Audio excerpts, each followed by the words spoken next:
Good morning. It is Monday, January 29th, 2024. I'm Thomas Caldwell of the Aurelian Column, and this is the Monday Morning Report. First, thanks for the feedback on the Texas border crisis coverage. It's still going, of course, but it is appreciated. It's not as big a showdown deal as we have been led to believe between the feds and the state of Texas. But the U.S. is still being invaded. I'll be continuing to follow that story, as should you all. Again, the people that are really under siege is the Biden administration, which doesn't make things easier, given the real big news today, and that is Sunday's drone strike that killed 3 Americans and left many dozens injured, so the death toll could possibly go up. That strike occurred in northeast Jordan near Syria. Now, who exactly was controlling the drone is not really known.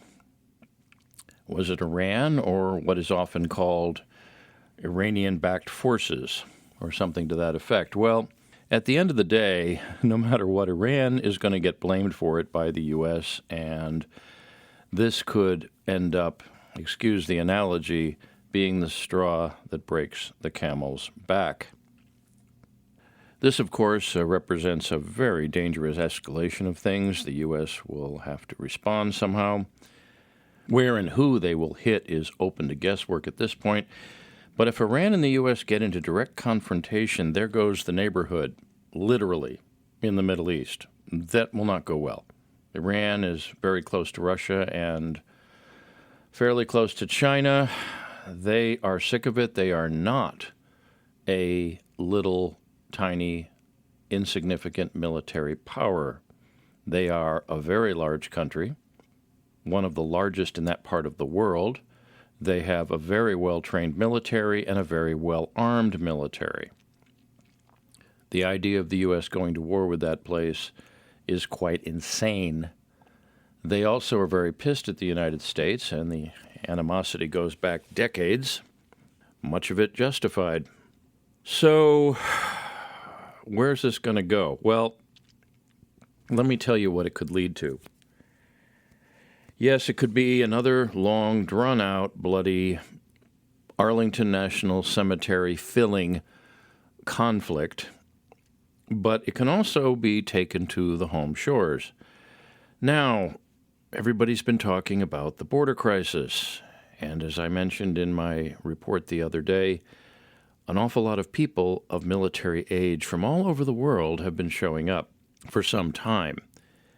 I don't believe for a second that Iran, being a very clever country run by very clever people, hadn't thought to send some fifth columnists over to go along with the people from South America and other parts of the world who just walked across the border.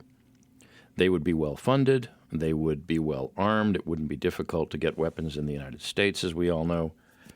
And if Iran is directly attacked, we could be seeing attacks here on our soil, in shopping centers, in churches, in government buildings, everywhere. Now, I have no inside information on that. It's just putting the pieces of the puzzle together. When you go to war with a country, all bets are off, which is why war is something to be avoided. Again, except for Hamas and apparently Israel, nobody in that part of the world wanted a war. But it looks like that's where it could go. So for the next 24, 48, 72 hours, things are going to get very weird and very dicey. I do not have a lot of faith in the Biden administration's competence, nor does anyone else, but there is an old joke. God protects drunken fools, little children, and the United States. At least so far. Now, there's another story I want you to watch.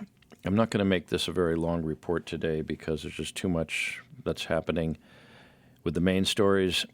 And this is about an explosion that occurred in Deming, New Mexico last week. It has pretty much left the headlines.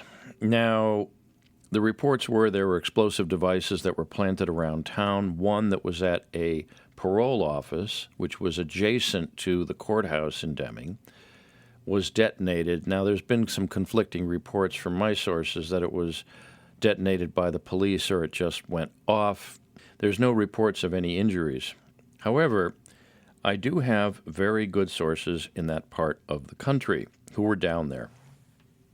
And they told me that this is something that is not being talked about because it is directly related to the border crisis. The cartels are really setting up shop and already have to a great extent. And they are using all sorts of intimidation tactics to protect their businesses.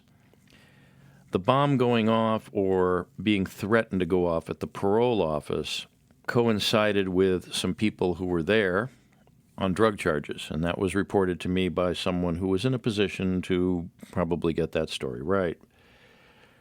Now, none of this is being looked into or being verified, but it makes an awful lot of sense. Why are somebody putting bombs in that particular town? It's close to the border. It's a major transportation center. But I checked this morning to see if there were any other reports on it. There aren't. It's pretty much died in the mainstream. I'll be getting some updates from my sources down there. But if it generally became known that cartels are using explosives to intimidate law enforcement, and the parole office is adjacent to the courthouse, so that's a hell of a signal.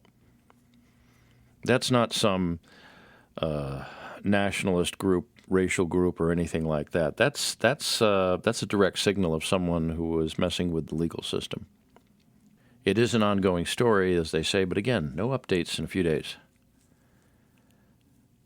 So the border is still open. Millions of people have come into the country and are continuing to flow in. We have no idea who they are. And the U.S. seems to be about to go toe-to-toe with Iran and potentially Iran's allies. So I will have updates during the week as is possible. In the meantime, if you do like the reporting you get from me, the commentary, the poetry, the articles, of which there are several I have to finish up soon, please consider a paid subscription. It does help. It really does. As I said, this is going to be a very interesting year, and I don't want to be on the sidelines, and I'm sure you people don't want to be in the dark. Anyways, that's it for this morning. Be good. Be safe, stay vigilant, and good day.